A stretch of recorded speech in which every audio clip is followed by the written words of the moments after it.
I'm Faith Jessie, evening news anchor and political reporter at 11 Alive News. Welcome to the Atlanta Press Club Loudermilk-Young Debate Series from the studio here at WABE. The 2025 debate series was made possible by a grant to the Atlanta Press Club from the Author M. Blank Family Foundation. This is a debate among candidates for mayor of Atlanta. Let's meet our candidates. They are in alphabetical order. Andre Dickens, the 61st and current mayor of Atlanta. Mayor Dickens declined today's debate and is represented by an empty podium. Helmut Domagalski, he's a corporate consultant. Kalema Jackson, a former Atlanta police officer, and Andrew Meredith, a community advocate. Now, let's meet our panelists. Donnell Suggs is the editor-in-chief of the Atlanta Voice, and Thomas Wheatley is a reporter with Axios. For complete rules on today's debate, please visit the Atlanta Press Club website, atlantapressclub.org. To start the debate, each candidate will be asked 2 questions by the panelists. Candidates have 60 seconds to answer each question. Donnell, will go to you for the first question to Kalema Jackson. Mr. Jackson? Yes, sir. If you succeed and win the election in November, you'll be sworn into office for the first week of January, which gives you about 6 months to the FIFA World Cup comes to Atlanta. Atlanta will be welcoming hundreds of thousands of visitors from across the globe, with millions more using our airports for connecting flights. My question is this: what preparations will you and your team be able to make on top of whatever this current administration made? Yes, thank you for the question. FIFA World Cup is approaching, and my concern is the exterior of this event, and it's to take care of the traffic and make sure that patrons and participants are the ones to whom are attending this event. And for those whom are not attending this event, I encourage them to just avoid the area. So I have to revert back to my days as a police officer when I directed traffic. So my issue again is to make sure we take care of the exterior and accommodate those whom are attending this event and participants and the patrons of this event. Thank you. Thomas, you are up next. It is your turn to ask a question to Andrew Meredith. Thank you for joining us, Mr. Meredith. Stormwater flooding is becoming more and more intense in the city of Atlanta. It's contributing to traffic congestion, potential health hazards to residents, and property damage. What would your administration do to address stormwater flooding, and how would you pay for it? Well, I would focus on TAD and using those funds to actually make sure that our greenery and our trees, because that's the cause of flooding. The actual issue is we're building on too many trees in the city of Atlanta. We're building on too many trees in the city of Atlanta. So we need to have some green space to be able to stop that. And I would use our buildings that have been abandoned to actually build infrastructure into those buildings. I think that if we reserve space for our trees and our greenery, then there wouldn't be as much flooding. So if we're able to invest into that allocation, into that particular entity, then that will help with the flooding and the traffic. Thank you. Donnell, please ask your question to Helmut Domagalski. Mr. Domagalski, thank you for coming. Under the current mayor, crime has been reduced by a large margin. In particular, homicides are down by 44%. What actions would you take that would be different from this current administration and continue to improve on that decline? Yeah. So I think that it's really important that Atlanta be at the forefront of policing as a standard in the country. If you really look at the amount of the amount of corrections and how much we're not correcting, The policing and the corrections in Atlanta can be improved with AI and tech. So I think that's a really important piece. We made a huge commitment with the center that we built. How can we take that and actually push it forward to be a leader in the country around how we manage our population, keep people safe? I think continued policing is actually very important. A lot of our neighborhoods are asking to continue to have policing and safety. So I think that's a great step forward. I actually think the police chief has been incredible. We would put together a great working relationship, and I would really push for continuing to lead the nation in terms of what we do there to really address the issues and stop filling up our prisons with more and more people, but actually start commitment to correcting. That's something that we can do in Atlanta uniquely from the rest of the country. Thank you. Sure. Thomas, it's your turn to ask a question to Kalema Jackson. Mayor Andre Dickens tapped the brakes on rail along the Atlanta Beltline East Side Trail and is choosing instead to focus on the South Side Trail. What is your transit vision for Atlanta?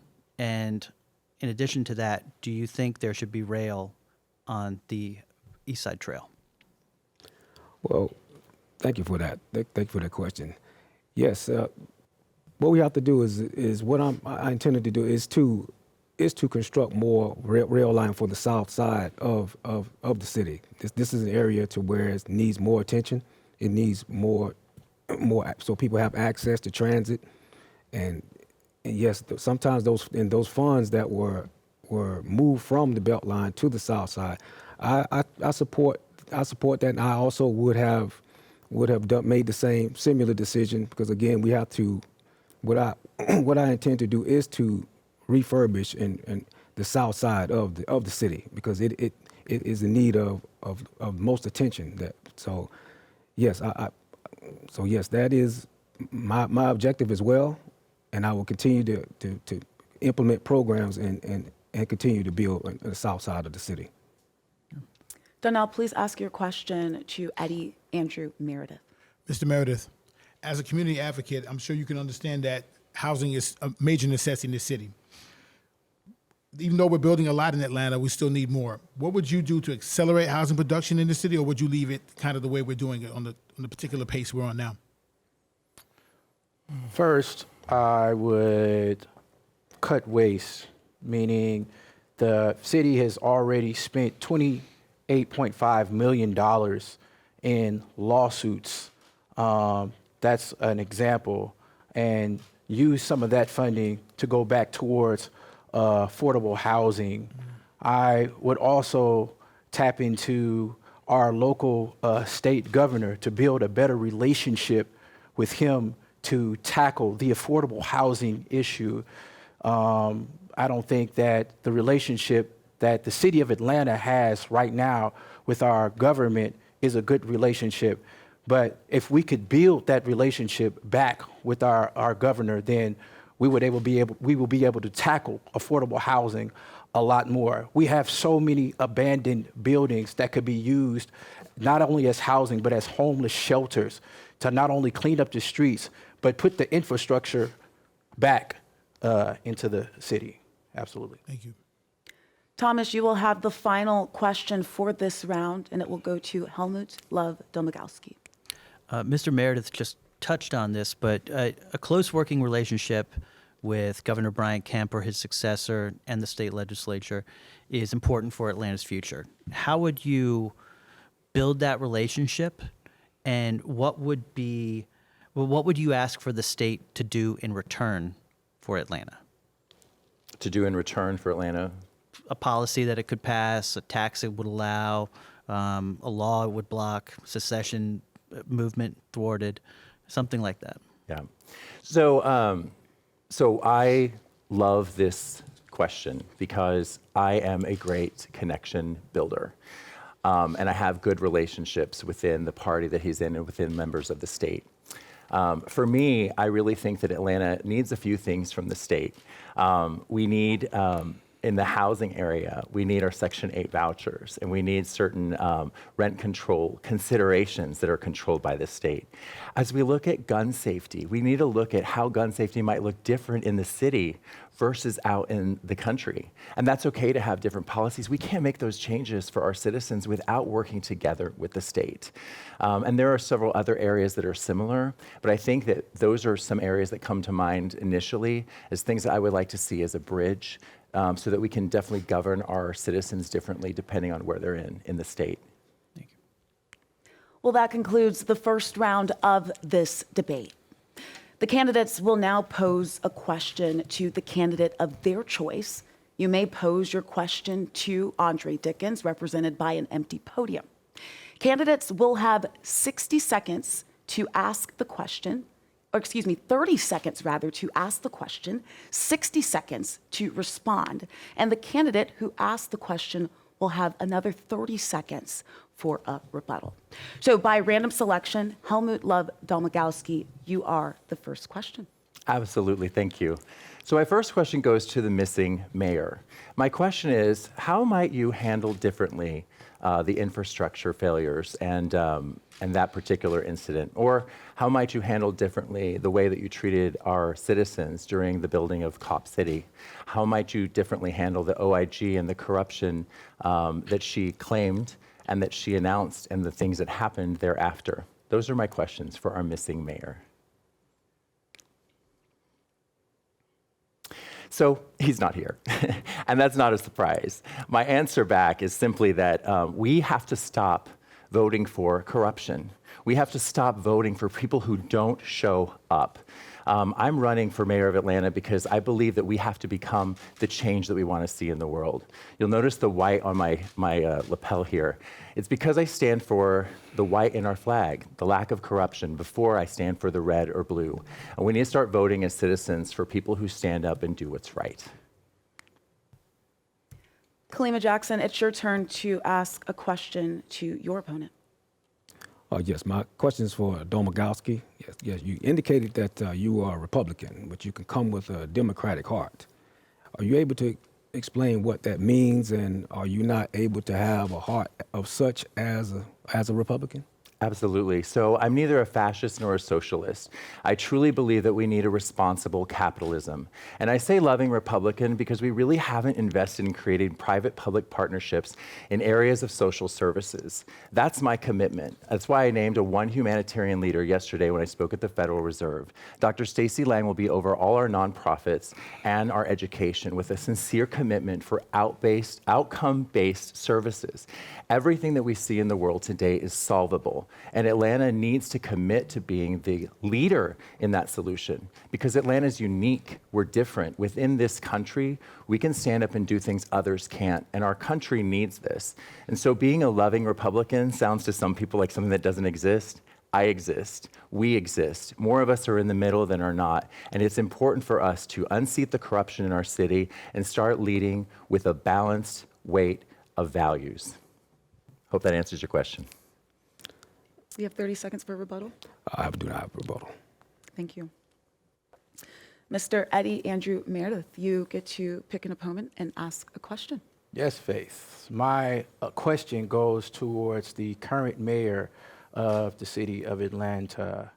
Since you already built a COP facility without the community's voices and the votes, and spent $110 million to do it with our taxpayers' dollars, what programs would you use to help with our youth, our young adults, and our children? All right, he's not here. It says a lot about what he cares about. This is what I would do. I would build an intervention program on that facility that focuses on children who are mental cases or strong cases or need help in the single families, and kind of implement a boot camp program that focuses on prevention of crime and death, like our kid, Zion, who passed at Atlantic Station, to fight for children that are like him. in that facility. Thank you for your questions. Well, that concludes our second round. We will now go back to the panel to ask questions to the candidate of their choice until we run out of time. And as moderator, I will, or can, and I will invoke my moderator privilege to also ask you all a question. I will determine when a rebuttal is appropriate. Let's start off with Thomas Wheatley. Your question to the candidates. My question is for all three candidates. In just a few short sentences, none of you have deep political experience. So why should voters pivot from an established administration and elect someone who will be fresh on the job? Why you? Should I go first? Sure. Yeah, I would say you need to vote for me because we've been voting for the establishment, and that's not working for us in America, and it's not working for us in Atlanta. If you look at the amount of corruption that we're seeing, the problem is we're not voting for new people to come in with business ideas and with integrity. And I have both. I have extensive experience in managing large teams, in doing massive turnarounds, multi-million-dollar problems. And I feel like standing up in Atlanta and doing something different is exactly what we're gonna need. The times that we're in right now as a nation and as a city, we can't do what we did before. We've got to vote for the best candidate, and I am the best candidate for this position. Sure. Mr. Jackson? Yes, thank you for that. Yes, this will be my first political appointment, and I feel that, yes, we need fresh individuals in office. As we are entering the election for lieutenant governor and the Senate, these are also going to be fresh people, and so I feel I know what's right, strive towards what's right, and want to do what's right. So therefore, that I feel that I have the Midas touch, that everything I will touch turns to gold. So yes, I believe that we need fresh bodies, fresh people in here, so that therefore we'll understand that. Hopefully, people understand that us being fresh in here, we're trying to strive to do the right thing, and that we want to do a good job, and being our first experiences here, that's what we're striving towards, to do what's right. Yes, sir. Was Moses a leader that had the experience? Was David a leader who had fighting experience, but yet he met Goliath and killed him with a slingshot?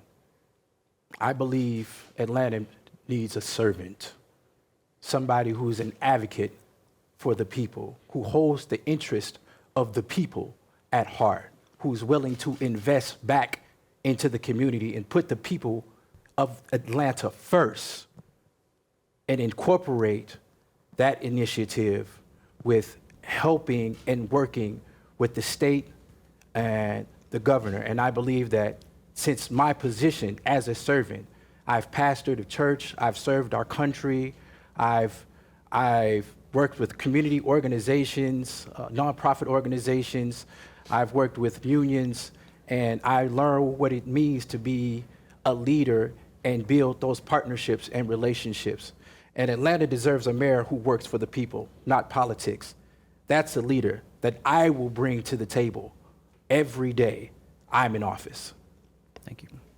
Mr. Suggs, it's your turn to ask a question to the candidates. My question is to Mr. Jackson. Yes, sir. Former member of APD, you specifically would understand the relationship between a mayor and the police department. I want to ask you this. Do you believe the relationship with the APD and the mayor right now is good? And if not, why? And if so, how would you make it better? Yes, being a former police officer, I can attest to what I've seen there. What I've seen is with them, it seems that they have a okay relationship with one another. I myself, I would look into maybe possibly bringing in a new chief, perhaps. I have people to have my eye on, and I will make my decisions during my first term in office, during my first 90 days in office.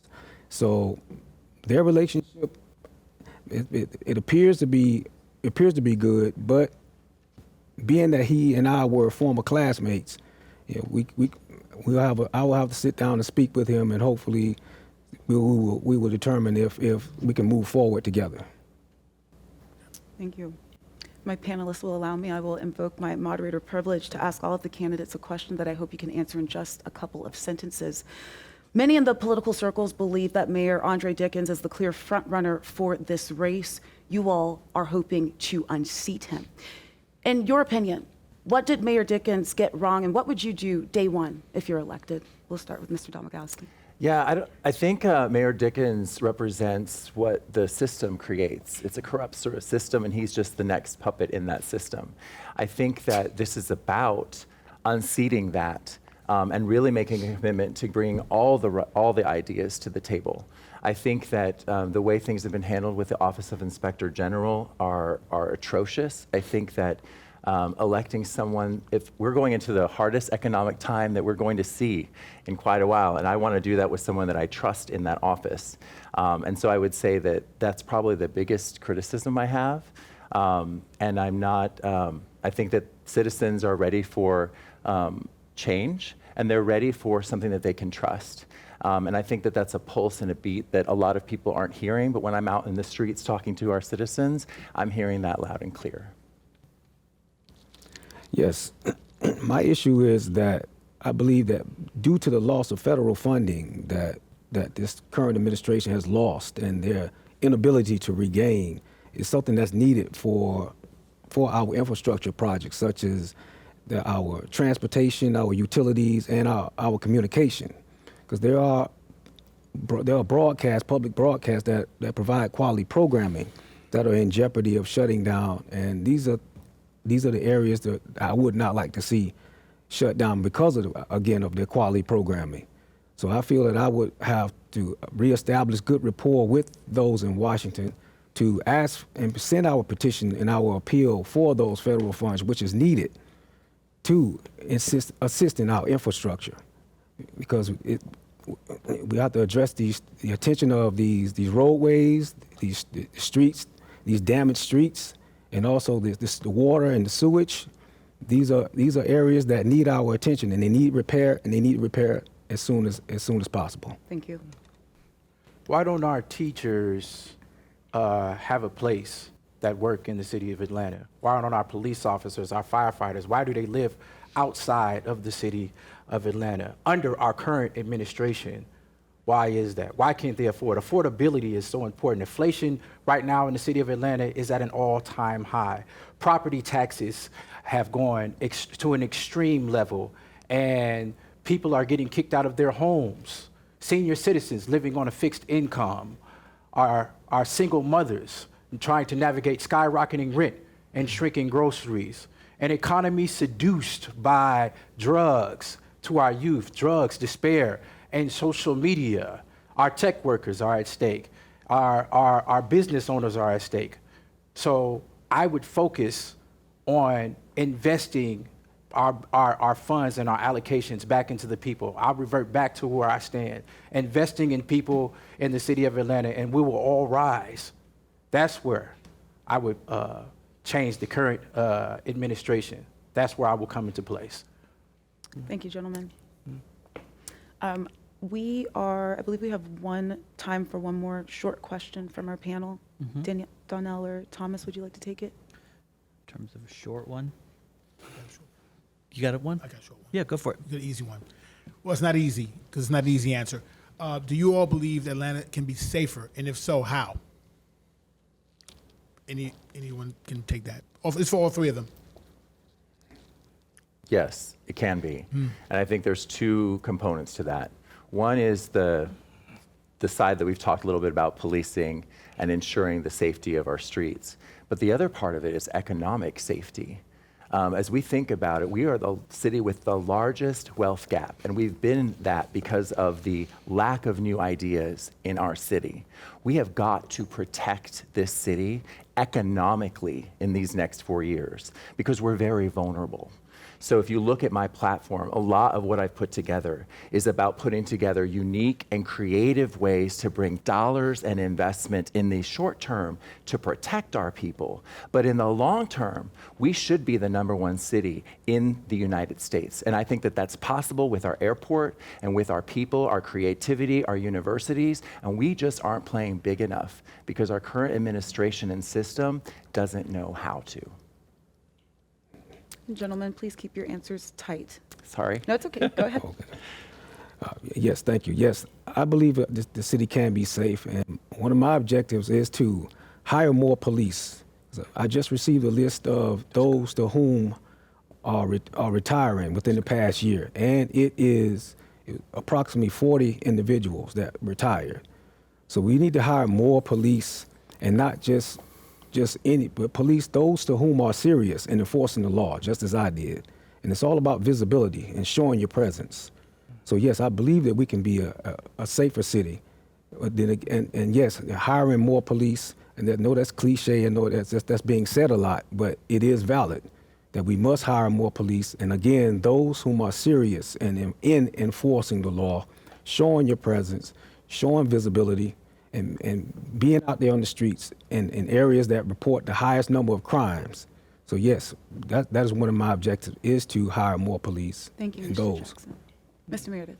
Investing in prevention, youth programs, mental health response, community partnerships, and 24-hour working recordable cameras around the clock. I was a victim of a hit and run, and how many more misdemeanor minor crimes and more crimes that go unpunished and unnoticed in the city of Atlanta.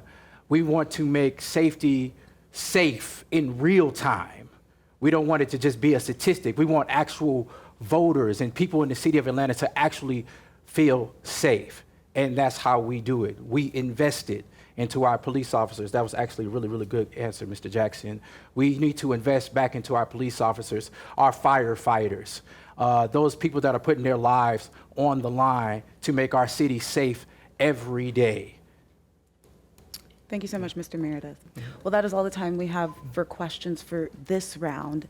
Now we will move into our closing statements. Each candidate will have 60 seconds for their closing statement. We'll start with Mr. Helmut Domagalski. You get the first closing statement. Thank you so much. Look, Atlanta, we're headed into a very challenging economic time. The federal dollars aren't there, and AI job loss is on the horizon. We need to step forward through that time period without corruption, with new leadership. If you check out my 6-point plan that I've shared online, you can see in detail how I plan to protect our economy and protect our citizens. My creative concepts in areas like transportation, housing, homelessness, education, these are all really important areas for us to innovate in this next time. I can assure you that I am the best candidate for you to deeply consider. At a time when we need to think of new ideas, I'm exactly the new idea that you need to consider. I'm doing this because I love my daughters. I want to give them a city and a future in Georgia that we can all be proud of. And I think it's the right time for you to vote for love. Thank you. Thank you, Mr. Domagalski. Mr. Jackson, please give your closing statement. Yes, thank you for having me, and thank you for this opportunity. Yes, Atlanta, I proudly served 13 years as a police officer for the city of Atlanta, and now I am running as your mayor for safety, for security, and quality for a better city. It's time for a new direction. It's time for a new perspective. Are we going to move forward, or are we going to continue to stay stalled where we are?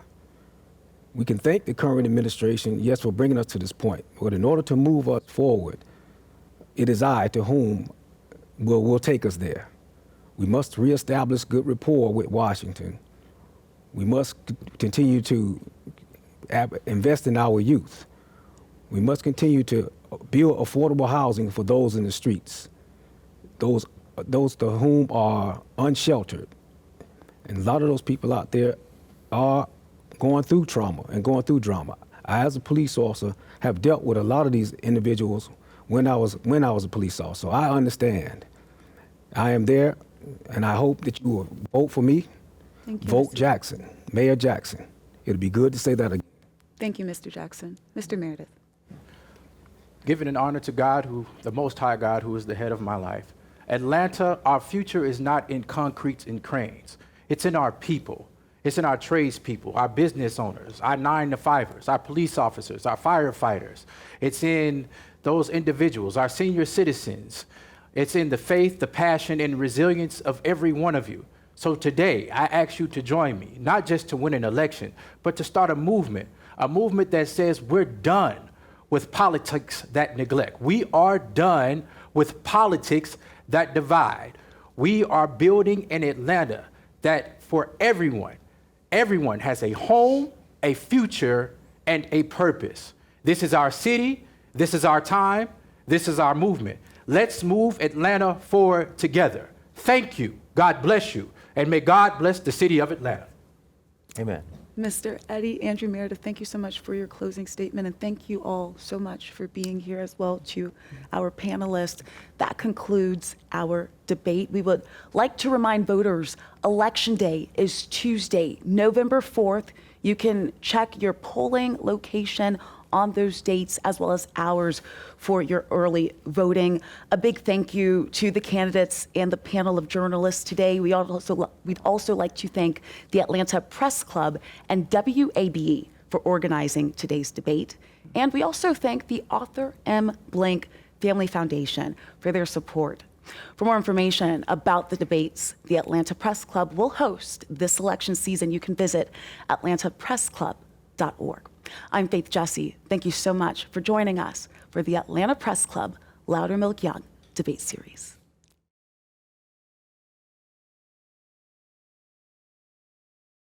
WABE.